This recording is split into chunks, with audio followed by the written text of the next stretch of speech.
My dad pointed at me during Christmas lunch and said, "You're the reason this family's always falling apart." Then told me to leave if I couldn't handle the truth. So I did, quietly, without a word. 3 weeks later, he called screaming, "Why is the internet, water, and power shut off?" I just replied, "Guess the family disgrace took the utilities with them." I, 29M, never thought Christmas lunch would be the day I finally cut ties with my family. But here we are. The whole thing started 3 weeks ago, and honestly, I'm still processing what happened. Let me back up a bit. I've been the family scapegoat for as long as I can remember. Every argument, every problem, every minor inconvenience somehow traced back to me. My younger sister could crash Dad's car, and somehow it would be my fault for not teaching her better driving habits. My mom would burn dinner, and Dad would find a way to blame my negative energy for distracting her. It was exhausting, but I'd learned to live with it. The thing is, I'm also the one who's been keeping everything together financially. After college, I moved back home to help out while I saved money for my own place. What started as a temporary arrangement stretched into 5 years because every time I mentioned moving out, there was always some crisis. Dad's hours got cut, Mom needed surgery, sister's college tuition was due. So I stayed, paying for utilities, groceries, and basically anything that kept the household running. I work in IT consulting, so I make decent money, but living at home meant I could contribute significantly to the family expenses while still building my savings. I handled all the utility accounts, internet, even the mortgage payments when Dad's construction work slowed down during winter months. I thought I was being helpful. Turns out, I was just making myself indispensable to people who saw me as dispensable. Christmas morning started normally enough. Mom was stressed about cooking for Dad's side of the family, sister was complaining about having to help, and Dad was already 3 beers deep by noon. I spent the morning helping Mom prep while fielding work calls from a client whose system had crashed. Not exactly festive, but typical for our family. The extended family arrived around too. Dad's brother and his perfect wife, their 2 kids who could do no wrong, and Dad's parents who had always favored my uncle over my father. The comparison game started immediately. My cousin had just gotten promoted to partner at his law firm. My other cousin was engaged to a doctor, and there I was, the family disappointment who still lived at home at 29. Dinner conversation was the usual minefield. Grandpa made his annual comment about how I needed to get serious about life and stop mooching off my parents. I bit my tongue as always. Mom tried to defend me by mentioning my job, but Dad cut her off, saying I was just playing with computers and needed a real career. The breaking point came when my uncle started talking about his son's new house. Dad got that look in his eyes, the one that meant he was about to say something cruel to make himself feel better. He started going on about how some kids know how to make their parents proud, while others just take and take without giving anything back. I felt my jaw clench, but I stayed quiet. I'd learned that engaging only made things worse. But then my cousin asked if I was planning to move out anytime soon, and the whole table went silent. That's when Dad decided to really twist the knife. He pointed directly at me, his fingers shaking slightly from the alcohol, and told everyone that I was the reason this family was always falling apart. He said I brought nothing but problems and negativity, that I was a burden who couldn't handle the truth about what a disappointment I was. Then he told me if I couldn't handle hearing the truth, I should just leave. The entire table stared at me. Mom looked mortified but said nothing. Sister was scrolling through her phone like nothing was happening. My uncle's family looked uncomfortable but not surprised. This was just another family dinner for them. Another show of Dad's favorite pastime of humiliating me in front of everyone. Something inside me just snapped. Not into anger, but into this weird, calm clarity. I looked around the table at these people who had watched me get torn down for years and never said a word. I thought about all the bills I'd paid, all the times I'd bailed them out, all the sacrifices I'd made for people who saw me as nothing more than a convenient target for their frustrations. I stood up slowly, grabbed my jacket from the back of my chair, and walked toward the door. Dad called after me, asking where I thought I was going, telling me to sit back down and stop being dramatic. I didn't respond. I just left. I drove to my friend Mark's house and spent the rest of Christmas there. His family welcomed me with open arms, and for the first time in years, I enjoyed a holiday meal without walking on eggshells. That night, lying on Mark's couch, I made a decision that had been building for months. The next morning, I started making calls. First to my landlord friend, who had a studio apartment available for immediate move-in. Then to the utility companies. I explained that I was moving out and needed to transfer or disconnect services. The customer service representatives were helpful, especially when I mentioned I was the primary account holder for everything. See, here's what my family never bothered to learn. When you pay all the bills for 5 years, your name ends up on all the accounts.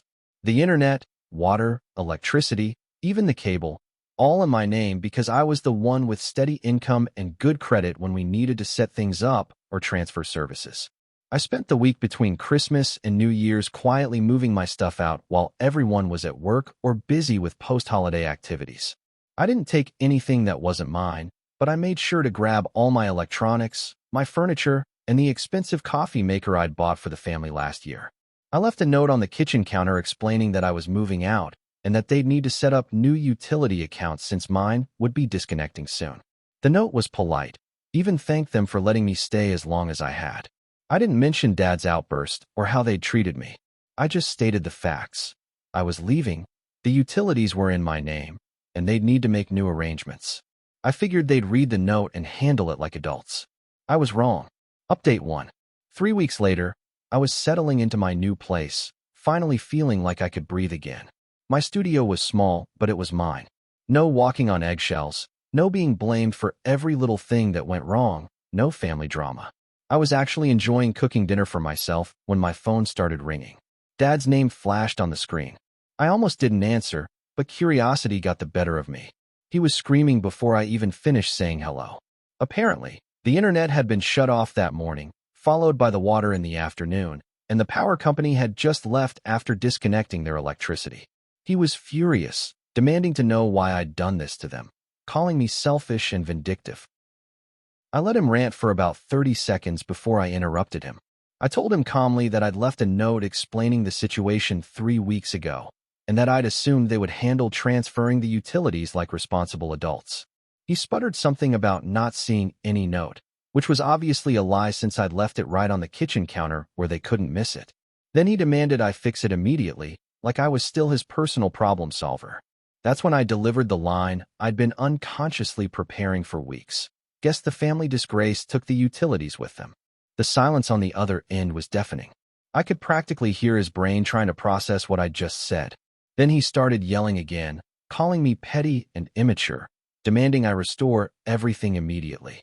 I told him that the utility companies would be happy to set up new service in his name, and that he should probably call them soon since it was getting dark. Then I hung up.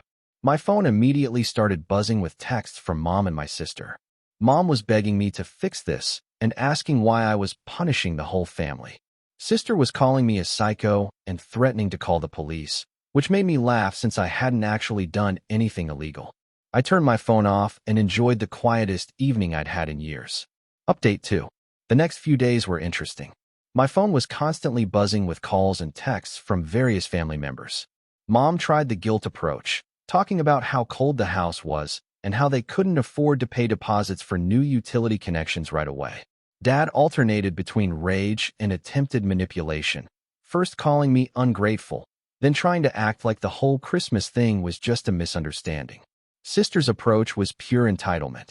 She couldn't understand why I was taking it out on everyone, when my problem was supposedly just with Dad. She kept insisting that I should pay to restore everything and then work out my issues with Dad separately, like the utilities were some kind of separate issue from the years of abuse I'd endured. The extended family got involved too. My uncle called to tell me I was being childish, and that family was more important than pride. This coming from the man who sat silently while his brother humiliated me in front of everyone. Grandpa left a voicemail about how disappointed he was in my vindictive behavior, which was rich considering he'd spent years telling me I was a disappointment anyway. But the most revealing conversation was with my cousin, the golden child lawyer. He called to mediate the situation, explaining that while Dad's behavior was inappropriate, my response was disproportionate. He suggested I restore the utilities as a gesture of good faith, and then have a family meeting to work through our issues. I asked him if he'd ever paid his parents' bills for 5 years while being treated like garbage. He admitted he hadn't, but said that didn't justify leaving them without basic utilities. I asked him if he'd be willing to take over the utility payments going forward, since he was so concerned about the family's well-being.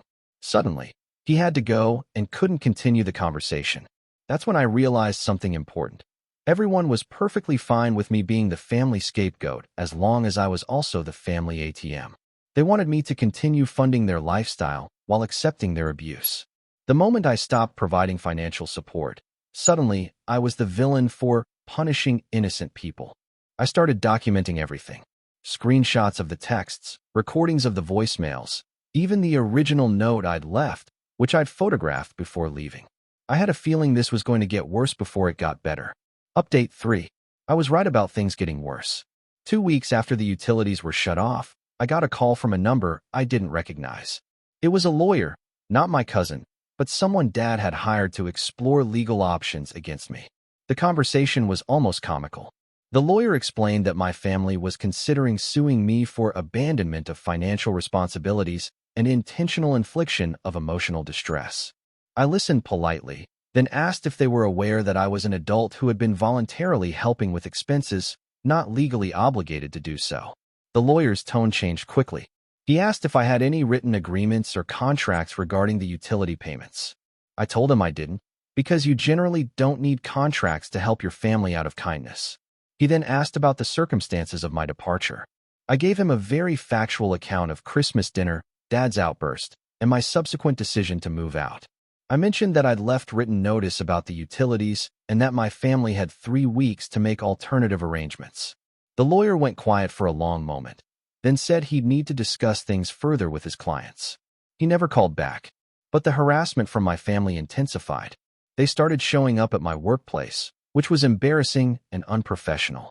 Mom came first, crying in the lobby about how the family was falling apart and begging me to come home. When that didn't work, Dad showed up demanding to speak with my manager about my family obligations. That backfired spectacularly.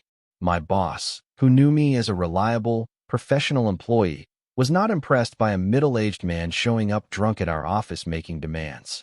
Security escorted Dad out, and my boss told me to take whatever time I needed to handle my family situation. Sister tried a different approach. She started posting on social media about how I'd abandoned the family and left them without basic utilities. She painted herself as the victim, a poor college student whose cruel brother had left her family in the dark and cold. What she didn't expect was for our mutual friends to start asking questions.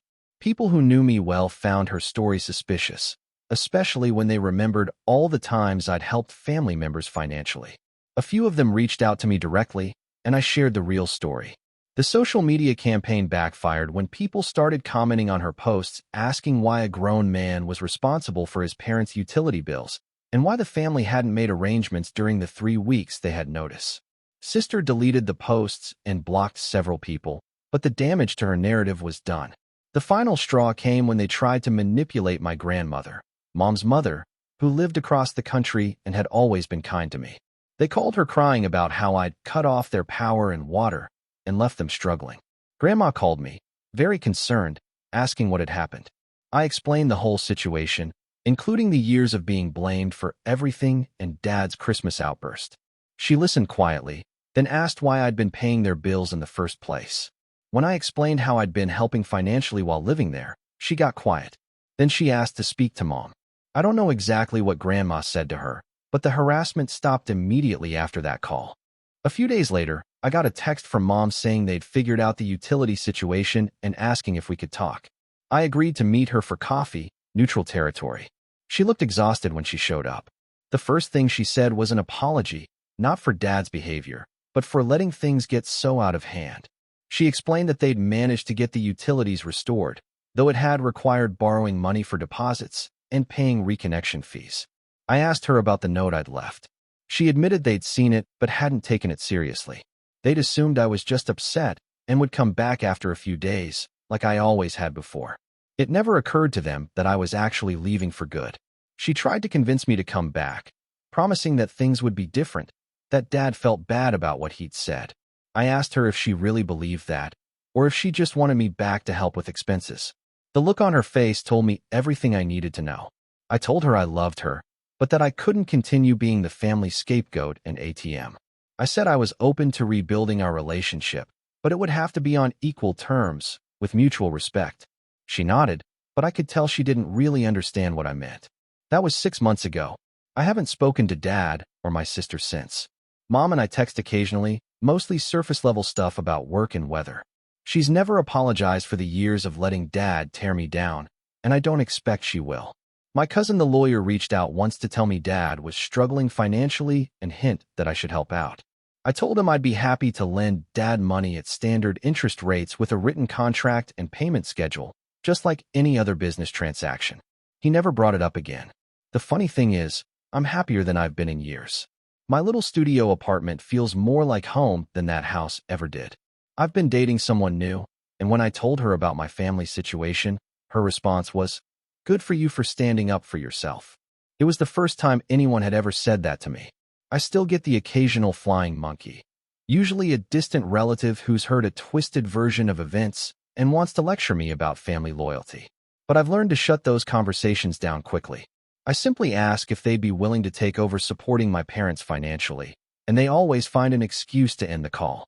Looking back, I realized that Christmas dinner wasn't really about Dad's cruel words. It was about finally seeing clearly that I'd been enabling my own abuse for years.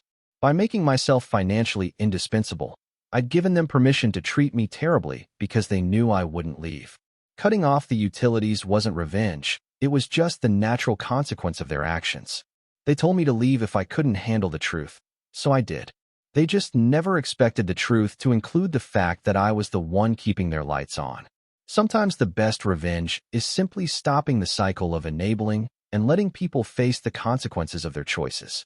I'm not responsible for fixing their problems anymore, and honestly, that's the most liberating feeling in the world.